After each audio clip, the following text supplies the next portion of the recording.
You're listening to the We Are Libertarians Podcast Network. Find all of our shows at wearelibertarians.com. Hey loves, Haley Steinfeld here. Let's be real. When I'm on the red carpet, everyone wants to know whose dress I'm wearing. But here's the thing. We're so focused on those details, we're missing something that's actually way more important. Breast health. It's wild. Breasts get so much attention, but they're still so ignored when it matters most. Don't know what I'm talking about? Tune in on February 9th and visit yourattentionplease.com. That's yourattentionplease.com. See you then.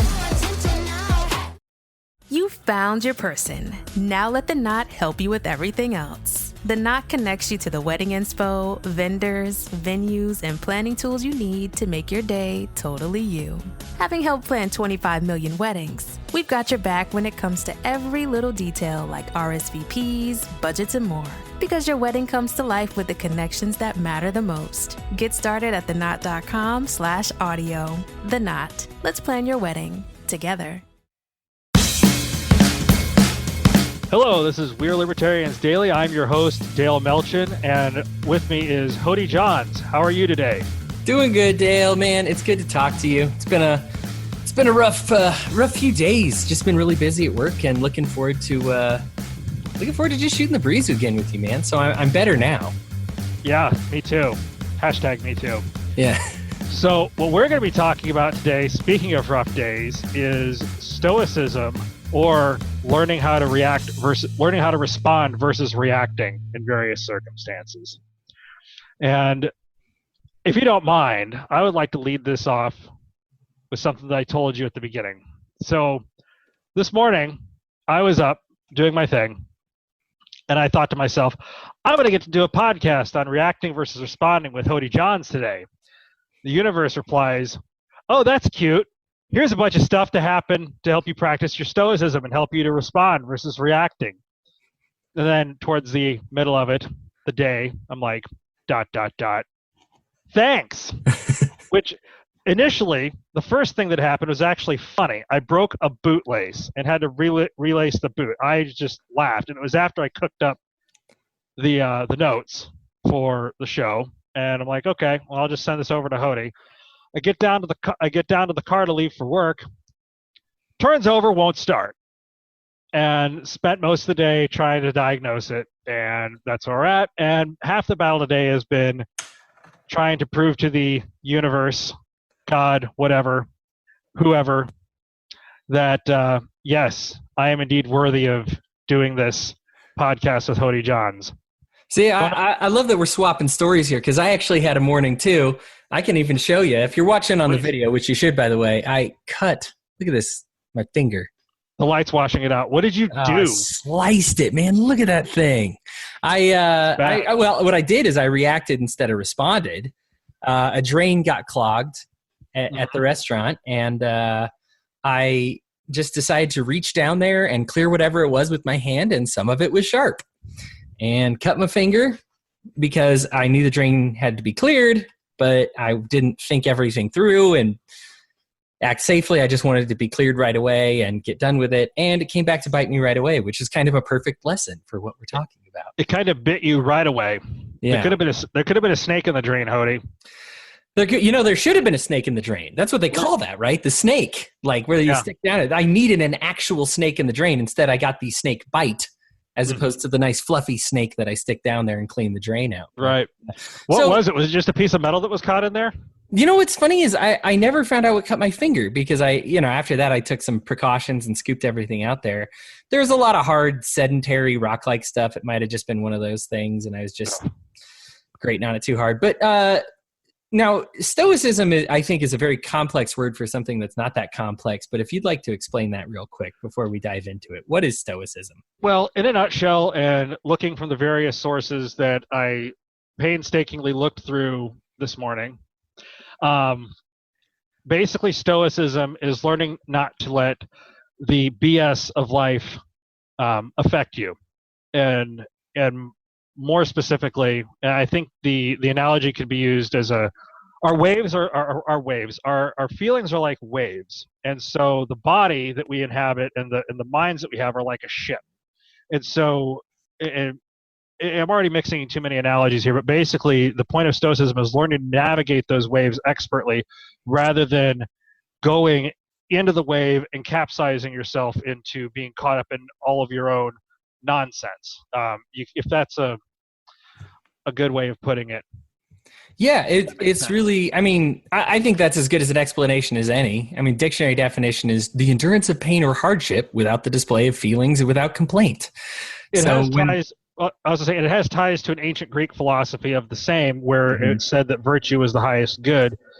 And we see this displayed both in modern Christianity, Buddhism, Taoism to an extent, and some of the other major world religions. But Stoicism was once its own thing, and it's starting to make a resurgence as well. As you can see, if you just Google Stoicism, you'll have like 5 or 6 different actual experts on Stoicism. But yeah, well, and I don't necessarily. I think people hear this and sometimes they're like, "What? So I'm having a bad day, and you want me to repress all my feelings?" And it's not that, but I think it's learning to handle your feelings. You know, I think is kind of the healthy way to talk about it, to learn how to channel those feelings. It's not getting rid of them, because you, as we know, you can't actually get rid of a feeling. You only store it and save it for later. And it's coming out one way or another. That energy's there. And so I think the best way that I can phrase it is just learning to channel it positively instead of negatively. And yes. And I think beyond that, I think there's an intellectual application as well. Something that I wanted to talk about with the difference between reacting and responding is I think that's what makes people NPCs.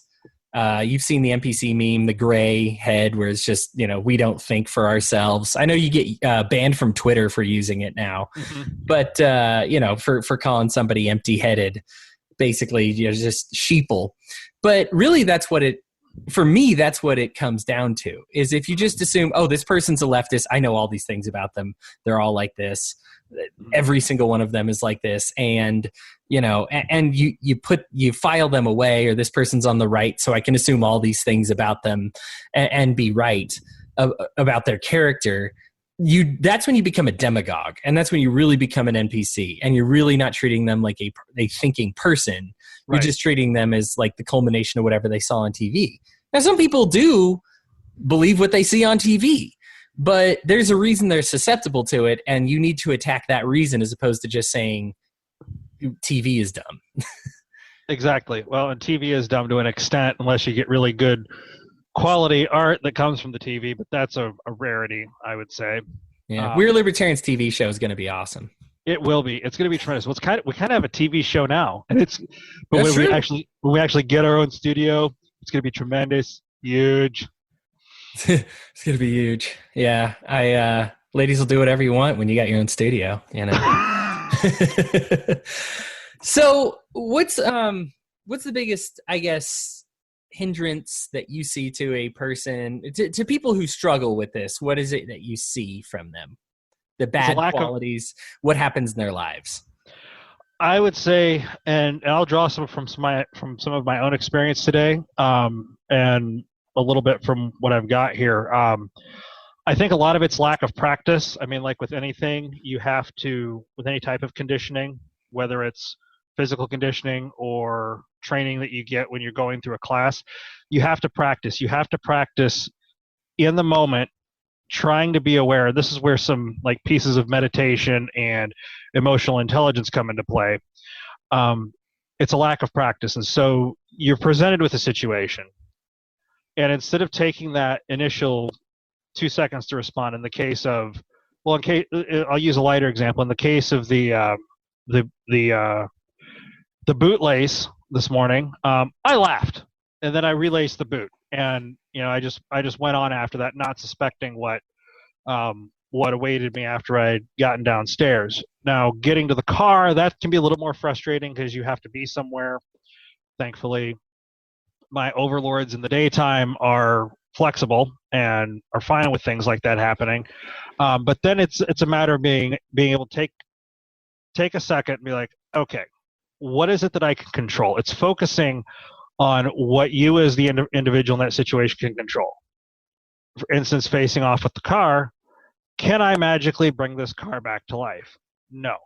But I do have some understanding of basic troubleshooting. So I'll get on my phone, go to Google, and look into what's happening when a car cranks but doesn't turn over. Well, there's several things. It can be the starter. It can be, and I'm not necessarily trying to go into a full diagnostic here of how to fix your car, but you go through different steps of, could it be the fuel pump? Could it be, a battery, that sort of thing? And then you start, as you're able to, focusing on those things that you can control. And eventually, ultimately, the one thing that you would be in control of in that situation is being able to take it to a professional.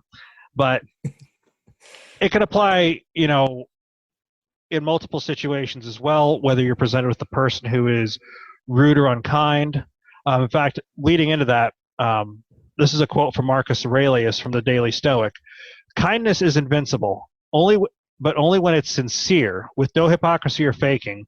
For what can even the most malicious person do if you keep showing kindness and, given the chance, you gently point out where they went wrong, right as they are trying to harm you? By Marcus. That's again Marcus Aurelius. So and that leads to another thing. Stoicism and reacting versus responding doesn't necessarily preclude pointing out where somebody else screws up.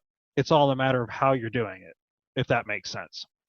Oh yeah, you got as managers, we always learn the compliment sandwich. You got you say something good, you have to say, you get the critical thing out, and then you end with something good to leave somebody with a positive taste in their mouths. And it's a little extra, I guess, effort and work, but it creates a healthier environment. And it also makes it so you're not constantly having to hire new employees, because basically you can treat everybody like dirt because you don't have time. And then you're going to have to make time to hire new people and train new people. Or you can take a little extra time with everybody you have, make them feel valued. Mm-hmm. And then you're not having to do that constantly. It's that react versus respond thing. You say, well, what was I supposed to do? They screwed up. Okay, they screwed up. Mm-hmm. So you could react, which is just saying, you screwed up. Never do this again, And then you're going to have to deal with those consequences versus responding. We're not saying do nothing. I like the react or respond. We're not saying ignore the bad behavior. We're saying, right, you respond to it. You craft a game plan. You talk with them about it. You make it private. You establish their value in your life. Mm-hmm. Or, if you have to cut them loose, you cut them loose. Right. It's not pleasant, but we have to do that sometimes. But again, that's something that you should plan on doing. Or just saying, this amount of training is not worth it. It should be a very measured thing in your mind. Mm-hmm. I like the idea that every action is an equal opposite reaction when I talk about this. So there's baseball. Somebody throws you 100-mile-an-hour heater right down the middle. Now, if somebody does that in baseball, at least half of the time with the hitters in today's game, if it's right down the middle, even if it's 100 miles an hour, they're taking it over the fence. Because people know how to hit 100, even though it's 100 miles an hour, they know how to hit a fastball down the middle. Right. So the issue is you're not going to get many people on that. But now, let me tell you the difference between reacting and responding. If you stick your bat out there without swinging, without pivoting or anything, it's just going to knock the bat out of your hands. Right. And you say, well, what was I supposed to do? It was a 100-mile-an-hour fastball.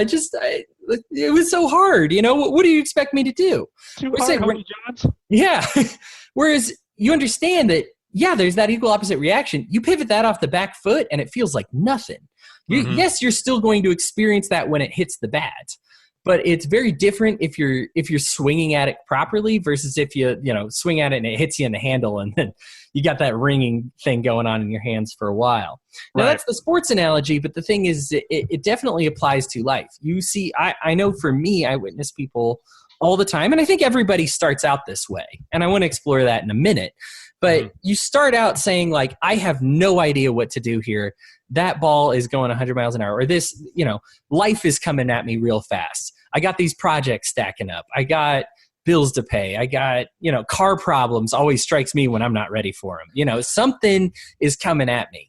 And so I'm going to have to either react or respond. I can get mad. I can treat my family bad. I can kick the dog. All these are reactionary things that really aren't helpful in the long run. In fact, most of them create more problems, especially if you have a big dog. Yep. But, what we're going for is a responsive activity. You still are going to experience that hit. We're not talking about the hit not being significant. We're just saying bracing for it properly so that you handle it the right way. Right. And life is going to hit you in unexpected ways. So I'm not, obviously not everybody's expected to brace for everything, but even in boxing, nobody's trained to never take a hit. You're trained what you do after you've been hit. And so you just understand that these are the training that you need to go through. Say life is going to happen. Here's the way I'm going to respond, and I'm going to develop my brain this way.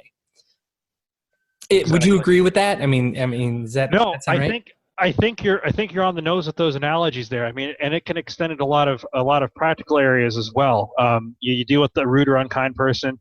You deal with somebody who has a lack of awareness. One of the things we often get accused of as libertarians is our lack of hygiene and being socially dull, which we're not. But you're confronted by that person out there in the world who wouldn't be either of us. But you have to choose how to respond to that person. Is it worth, if it's somebody you work with, it might be worth saying something to them about how they're behaving or how they're acting. Or if it's just some Joe Schmo that you're having to stand next to in line, it's like, okay, I can endure this for 5 minutes. And choosing to respond that way by giving a non-response. You mentioned a lot of sports there, but even in the situation of if you're facing a physical attack, you may only have seconds to think through what you're going to do, which that's another podcast and another training thing of its own. But sometimes running or negotiating can be the best response. Fighting only when necessary, and again, that if you're going to do that, make sure the law's on your side, or you're on the side of the law rather. And physical fitness is key. And although, again, I'm trying to move towards this personally, I'm by no means an expert. It's a different podcast, so that's on the negative side of the house. Yeah, I like it. No, I think I use sports analogies all the time, but that is the practical application to say, I need to make some decisions here. I think life is a combination of those things. Mm-hmm. And not to use another sports analogy, but in football, rarely do you see the running back just run headlong into the defender or run the opposite direction of the defender. Most of the time, those are really bad ideas. Mm-hmm. They usually go diagonal. They say, I'm going to take a little bit of a hit. I'm going to slow a little bit down over here. It's like a hybrid between running away and taking the hit, and I think that makes its way into life. You kind of have to say, sometimes I got to run away a little bit. Sometimes I got to, get ready to get hit on the chin a little bit. One of the things that I did want to talk about in this, I know you said, and maybe this is even what you're talking about, that could be a whole separate podcast, but I really wanted to bring up here was the idea that this is not an intellectual thing. Smart people can react instead of respond all the time. It's a discipline thing. Yes. And it's something that does require a lot of discipline. One of the books that's made one of the most biggest impacts in my philosophy is this book called Idiot Brain. It's just by this journalist. It's not really political. It's just talking about what our brains do. And very smart people learn patterns very quickly. Right. So, Dale, if I say 1, 2, 3 blank, what's the blank? 4. Yeah. And so you recognize after 3 numbers, we measure IQ by how quickly you pick up patterns. That's the IQ test, is when you take one, they say, how good is he at picking up these patterns? How quickly does he respond to these? So we actually train our brains as we grow up to assess faster and react faster, because that makes you smarter. The trouble is that does have the side effect of saying you're rewarded for how quickly you react. So, for example, if you are stiffed by 5 elderly people in a row, what is your brain is going to tell you happens with the 6th elderly person? They're going to stiff me. They're going to stiff you. So should I give them good or bad service? You should give them absolutely horrible. No, you should still give them the best service because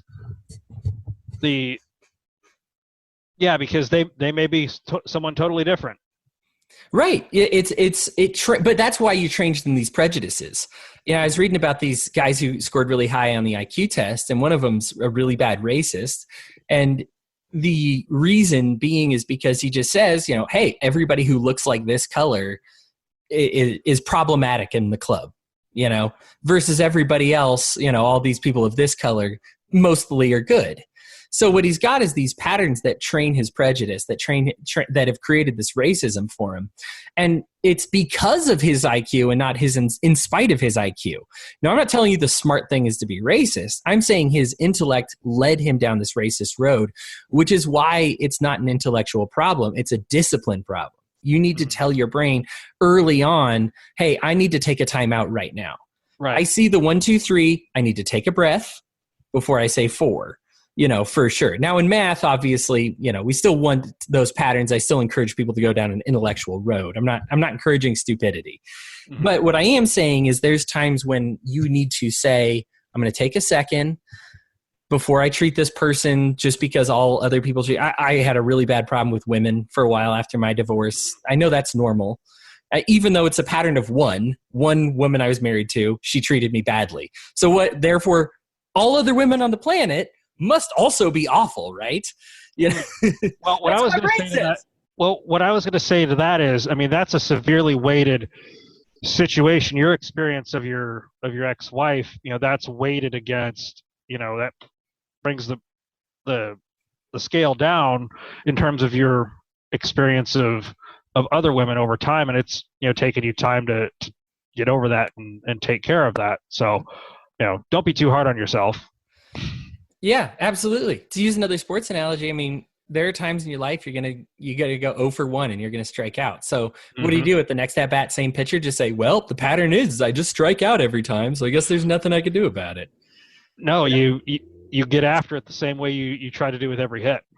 It's one of the things that I like about you, Dale, is you're always talking about fighting hard. It's okay if there's a failure. You acknowledge that it was a failure, but you get back up, you cheerfully persevere, fight on, keep going forward. It's something that you encourage on your Simplistic Advice podcast, which I think is great, that I think is something that people need to embrace more.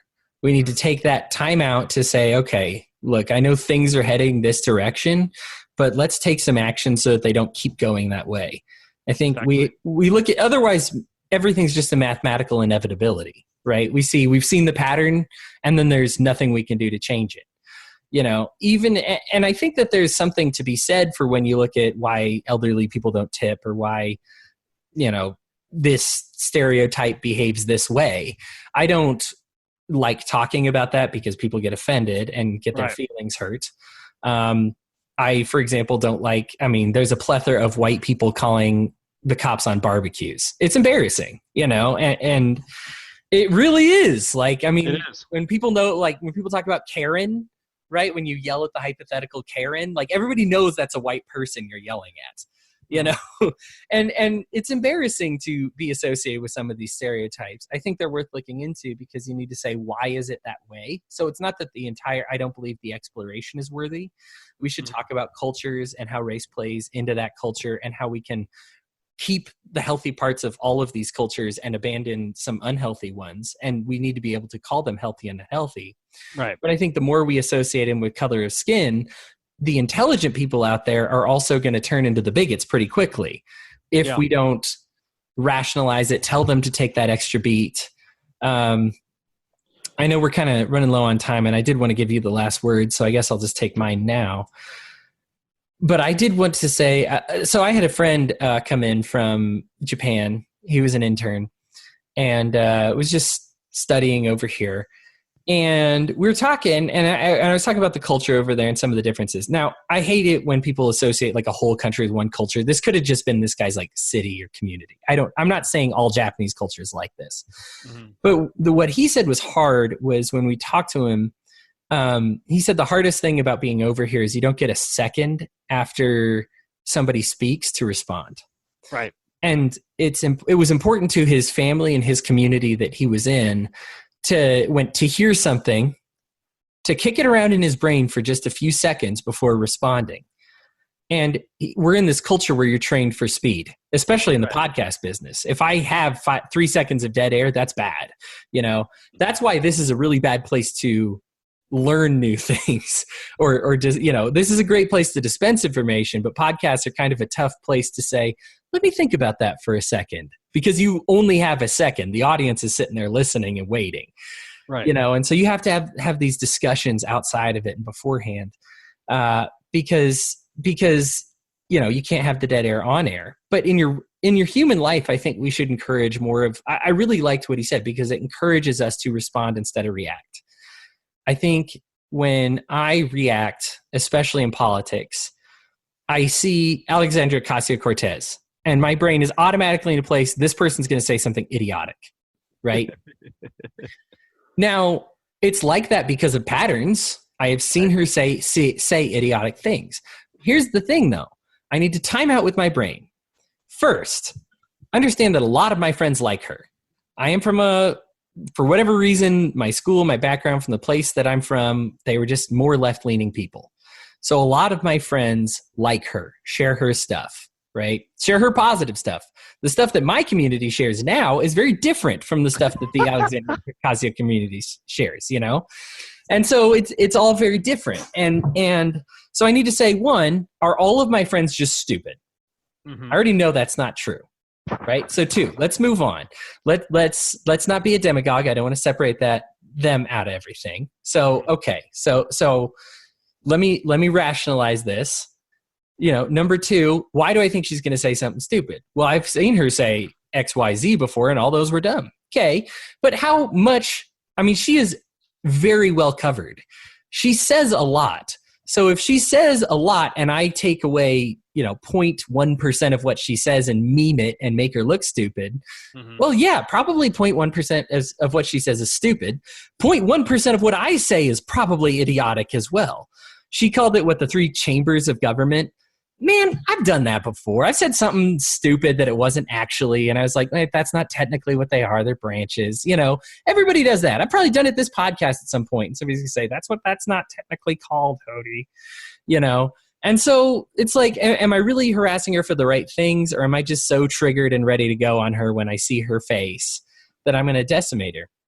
And then three, I can't rule her out on being useful sometimes.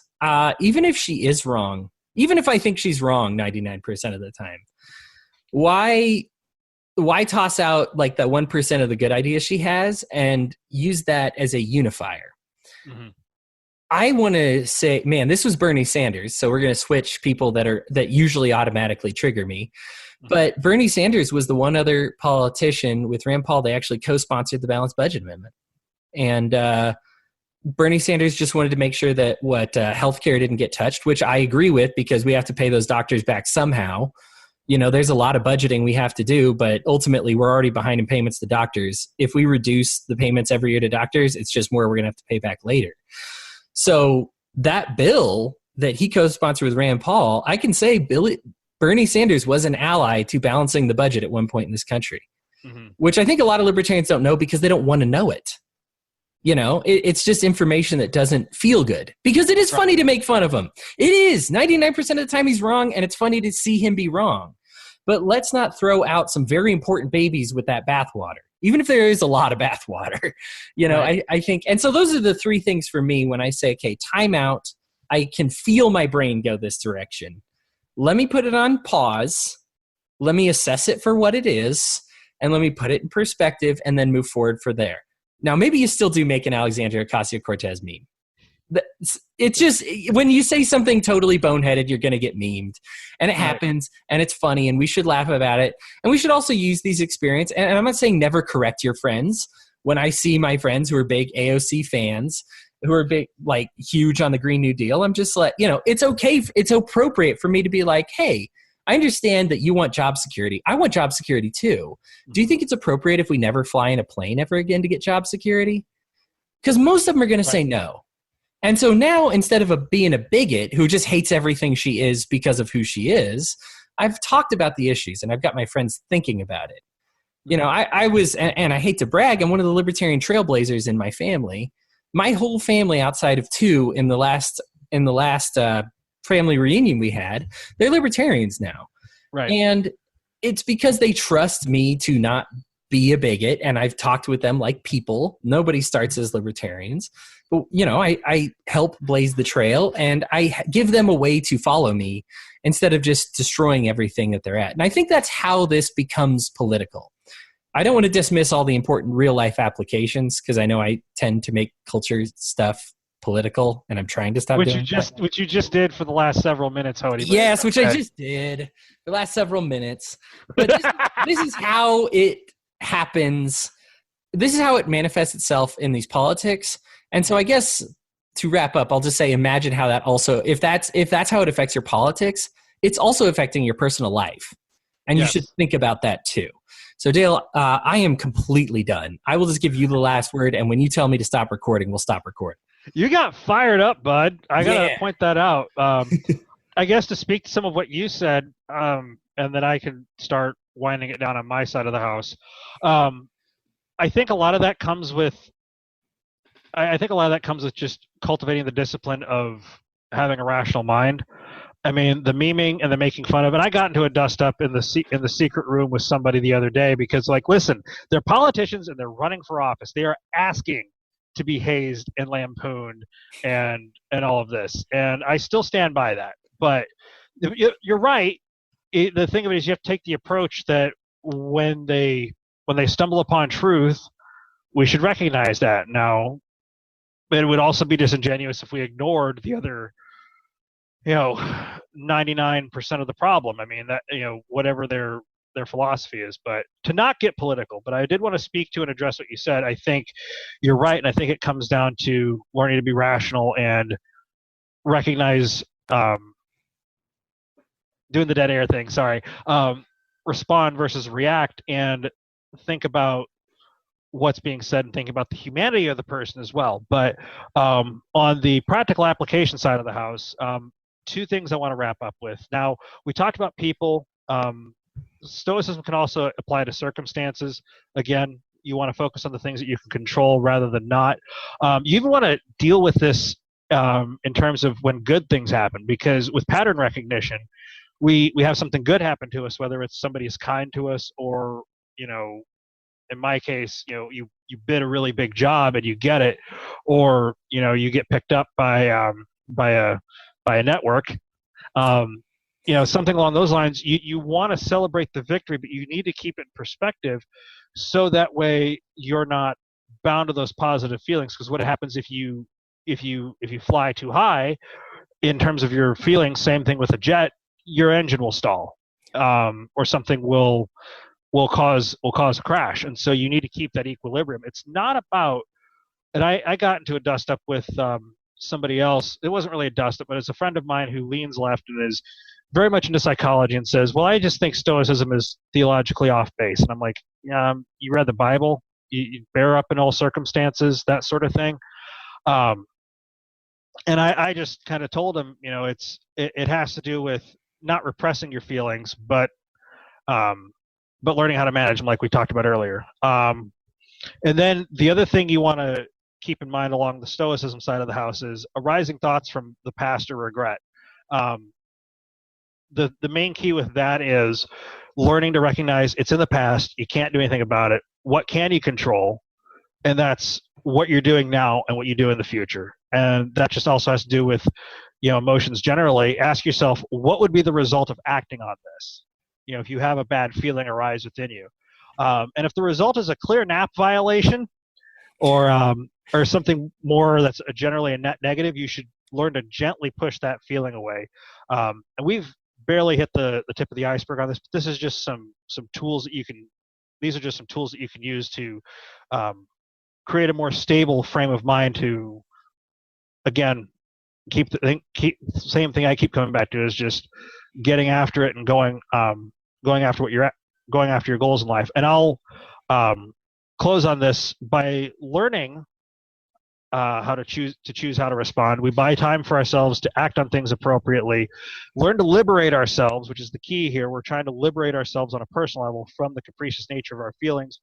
And as I mentioned in the opener, we become like the expert captain on the rocky seas, navigating life successfully for the benefit of ourselves and others. And keep in mind, learning to think and to live like this is a process. You're not going to get it right the first time, but it's in the doing and the discipline that you're going to have access to all of those tools and be all the better for what you do.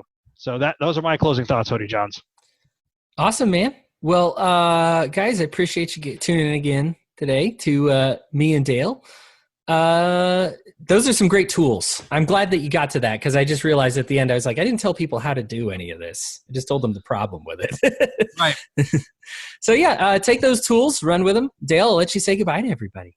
Goodbye, everybody.